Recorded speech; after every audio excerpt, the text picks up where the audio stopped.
फांसी दो, न्याय दो, फांसी दो, न्याय दो या फांसी दो, न्याय दो या फांसी दो, न्याय दो या फांसी दो। नमस्कार, मैं हूं आपके साथ काजल और आप देख रहे हैं न्यूज़ नाउ भारतवर्ष।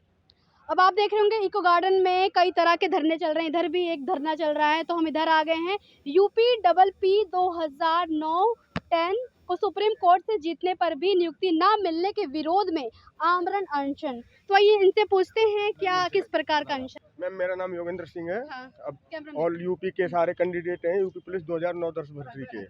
ये 2009-10 में भर्ती हुई थी। इसमें 6 क्वेश्चन रॉन्ग आए थे, उसके लिए हमने कोर्ट में अप्लाई की। उन 6 क्वेश्चनों का हम कोई भी अंक नहीं दिया गया। जैसे कि टीचर वालों को 1 अंक मिला है और रैंकर इसमें एसआई रैंकर में 18 क्वेश्चनों के जो अंक मिले थे। यानी हमारे से संबंधित जितने भी टेस्ट पेपर हुए हैं सभी को जो रॉन्ग क्वेश्चन आए थे टेस्ट में उनके अंक मिल चुके हैं। हमें कोई भी अंक नहीं मिला है। इसके लिए हम हाई कोर्ट गए।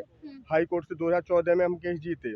डिवीजन में हमारा केस डिसमिस हो गया। उसके बाद हम सुप्रीम कोर्ट से जीते 2017 से आज तक ऐसे ही भटक रहे हैं। और 6 क्वेश्चनों के हमें अटेम्प्ट किए थे। हमने अटेम्प्ट क्वेश्चन का आदेश आया था, जिसने अटेम्प्ट किए उनको अंक दिए जाने चाहिए, क्योंकि गलती वो सिस्टम की थी। गलती वो जो है कंपनी जो टेस्ट करा रही थी उसकी थी। उसमें 6 क्वेश्चन जो रॉन्ग आए थे उन्होंने तो हमारा 10 मिनट और ज़्यादा बेकार करवा दिया। 4 बार हम क्वेश्चनों को निकाल रहे हैं, उनका रिजल्ट गलत आ रहा, ऑप्शन ही नहीं था उसमें सही।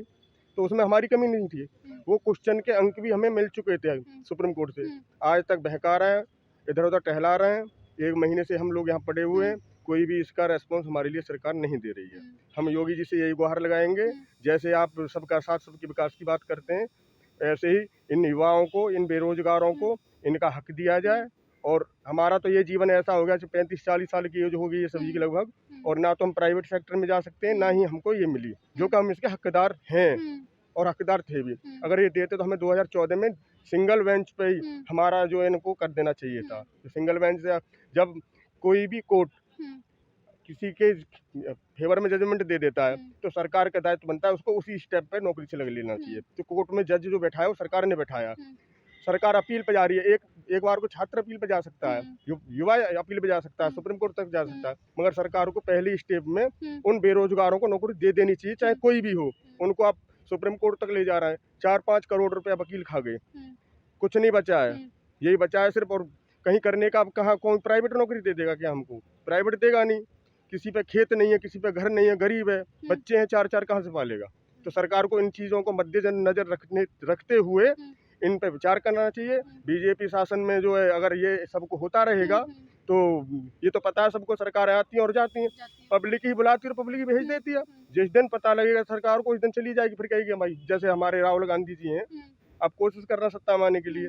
पहले ही अच्छा काम किए होते तो सत्ता में जाते ही नहीं। तो अब ये सत्ता से बाहर होने वाली है बीजेपी, अगर यही मामला रहा तो। युवा बेरोजगार, जैसे शिक्षक वाले, हम भी परेशान हैं, सभी परेशान हैं। तो इसलिए सरकार से गुहार लगाते हैं कि हमारी सुनी जाए और इस पर विचार किया जाए। इतनी बेरोजगारी कैसे चलेगा काम? हमको न्याय मिलना चाहिए, क्योंकि सारी भर्ती जितनी भी भर्ती हुई है ना, जितनी सबको न्याय मिला है, मगर हम लोगों को न्याय नहीं मिल रहा है। काफ़ी सालों से हम लोग भटक रहे हैं। कोर्ट भी गए, कोर्ट में भी केस लड़े, काफ़ी पैसे खर्च किए वकीलों के पास, मगर यहाँ पर भी आए 1 साल से करीबन यहाँ पे भी धरना दिए। फिर हमें को मिला कि यहाँ से आप लोगों का काम हो जाएगा, ठीक है। फिर वो भी कुछ न्याय नहीं मिल रहा है यहाँ पे से भी। अब फिर भी यहाँ पे धरने पे आए हुए हैं इसी न्याय की गुहार की कि सारी भर्तियों के साथ न्याय हो रहा है तो हमको भी न्याय दिया जाए। हाँ, तभी जाएंगे हम लोग यहाँ से। देखिए, सरकार महिला विकास की बात करती है, महिलाओं को यहाँ धरना देना पड़ रहा है क्योंकि सरकार इनकी बात नहीं सुन रही। आप क्या कहेंगे इस पे? मैडम, न्याय मिलना चाहिए हमें। हम काफ़ी दिन से भटक रहे हैं, बेरोजगार हैं, और योगी जी को सोचना चाहिए इस बारे में। हम उन्हें इसीलिए वोट दिया था, हम उनके बहुत बड़े फैन हैं, लेकिन सरकार सुन नहीं रही है। यदि भर्ती ही नहीं देनी थी तो भाई भर्ती निकाली क्यों? जी मैम, इसी में मैं भी परेशान। मेरा नाम अरुणा यादव है, फतेहपुर डिस्ट्रिक्ट से बिलोंग करती हूँ।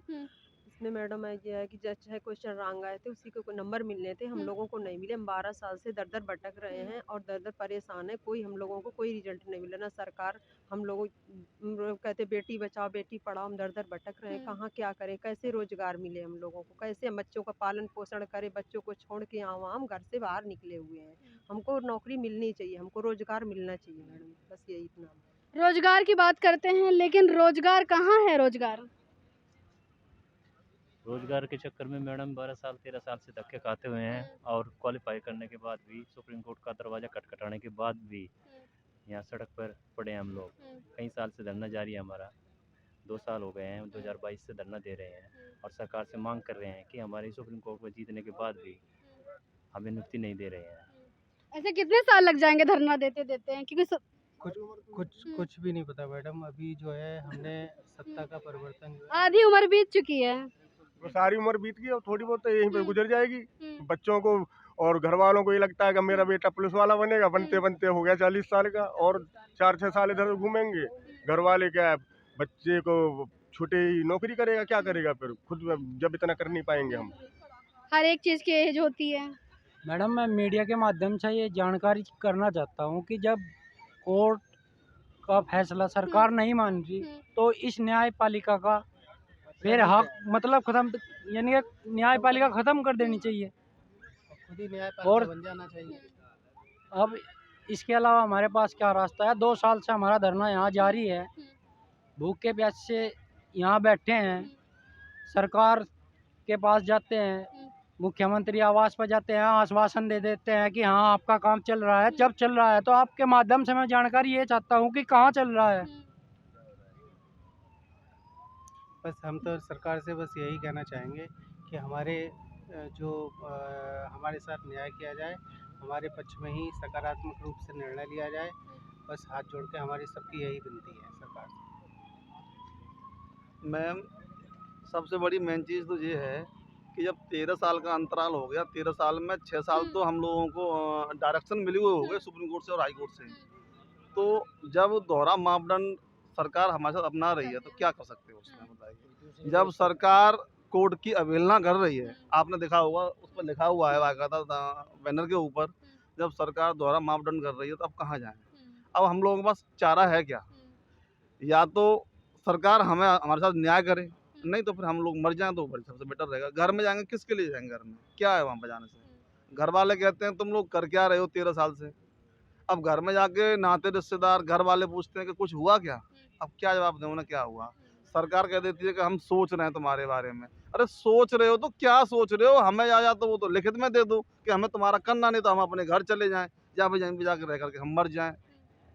कुछ तो करें, मगर आप कुछ कर ही नहीं रहे हो। अब सरकार नहीं करती है तो आप लोग क्या करोगे? अंतिम फैसला क्या होगा आप लोगों का? न्याय दो, फांसी दो, न्याय दो, फांसी दो, न्याय दो या फांसी दो, न्याय दो या फांसी दो, न्याय दो या फांसी दो।